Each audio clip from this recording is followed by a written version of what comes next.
একেবারে সরকারি পরিবহনে নেশা সামগ্রী প্রবেশ করছে রাজ্যে। হ্যাঁ, ঠিক শুনছেন, রাজ্যে এখন সরকারি পরিবহনে নেশা সামগ্রী প্রবেশ করছে। এটাই বিজেপির নেশামুক্ত ত্রিপুরা গড়ার স্লোগানের পেছনে আসল নীল নকশা। গত ১৬ অক্টোবর বিকেলে ভারতীয় রেলে ওয়াগান ভর্তি নেশা সামগ্রী পৌঁছল পরিবহন মন্ত্রী সুশান্ত চৌধুরীর খাসতালু জিরানিয়া রেল স্টেশনে।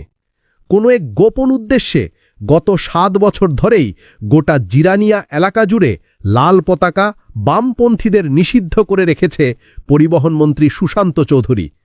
আর জিরানিয়া রেল স্টেশন চত্বর সম্পূর্ণভাবে বিজেপির জিনিয়াসদের দ্বারা নিয়ন্ত্রিত। তবে সব বিজেপি না, সুশান্ত ঘনিষ্ঠ বিজেপি নিয়ন্ত্রিত। জনৈক প্রদীপ ঘোষ স্টেশন নিয়ন্ত্রণের মাতব্বর।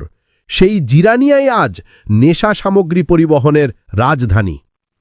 এটা কি প্রথম সরকারি পরিবহনে, অর্থাৎ একেবারে ভারতীয় রেলে করে নেশা সামগ্রী রাজ্যে পৌঁছেছে? গত ১৬ অক্টোবরের ঘটনা দেখে তো তা একদমই মনে হয়নি। নেশামুক্ত ত্রিপুরা স্লোগান ওঠার পর থেকেই দিনের পর দিন, বছরের পর বছর এভাবেই হয়তো ভারতীয় পণ্যবাহী রেলে করে নেশা সামগ্রী রাজ্যে আনা হচ্ছে ও পাচার হচ্ছে। কোনো এক বিশেষ কারণেই ১৬ অক্টোবর ওই ওয়াগান ভর্তি নেশা সামগ্রী আটক করতে বাধ্য হয়েছে পুলিশ প্রশাসন। কিন্তু নেশা সামগ্রী উদ্ধারের কয়েক ঘণ্টা পরেই সামগ্রী বুকিং ও চালানের এবং ট্রান্সপোর্ট এজেন্সির কাগজপত্র দেখেই রেল পুলিশ আর ত্রিপুরা পুলিশ যেন অবশ হয়ে গেছে। কেন বলছি এই অবশের কথা? নাম্বার ১, ১৬ অক্টোবর কোটি কোটি টাকার নেশা সামগ্রী উদ্ধার করে কোনো এক অজ্ঞাত কারণে রণে ভঙ্গ দেয় উদ্ধারকারী পুলিশ সহ অন্যান্যরা। নাম্বার ২, ১৬ অক্টোবরের ৩ দিন পর ১৯ অক্টোবর ওই রেলে আসা আরও অসংখ্য নেশা সামগ্রী রেল গুদামে মজুদ। ৩ দিন পর শ্রমিকরা তা দেখে জিরানিয়া থানা, জিরানিয়া জিআরপিএফকে খবর দিলেও তারা অনেক কষ্টে, অনিচ্ছায় দিন শেষে সন্ধ্যায় সেখানে পৌঁছে আরও নেশা সামগ্রী উদ্ধার করে। তার মানে ১৬ তারিখ উদ্ধারকারী দল সমস্ত নেশা সামগ্রী উদ্ধার না করেই সেখান থেকে চলে আসেন।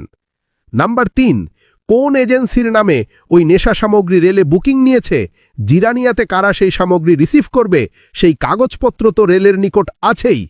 তাহলে কেন এত বড় কাণ্ডের পরও রেল বা পুলিশ সেই এজেন্সির নাম প্রকাশ করছে না? তাবড় ক্ষমতাবানকে বাঁচানোর জন্যই এই অপপ্রয়াস। নাম্বার ৪, ১৬ অক্টোবরের পর আজ ২১ অক্টোবর, ৬ দিন, এখন পর্যন্ত একজনও গ্রেপ্তার নেই।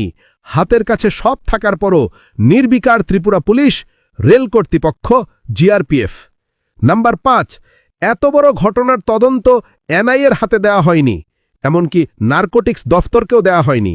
পুলিশের একজন সাব ইন্সপেক্টরকে তদন্তের দায়িত্ব দেওয়া হয়েছে, অর্থাৎ তদন্ত যেন জিরানিয়াতেই ইতি টানা হয়।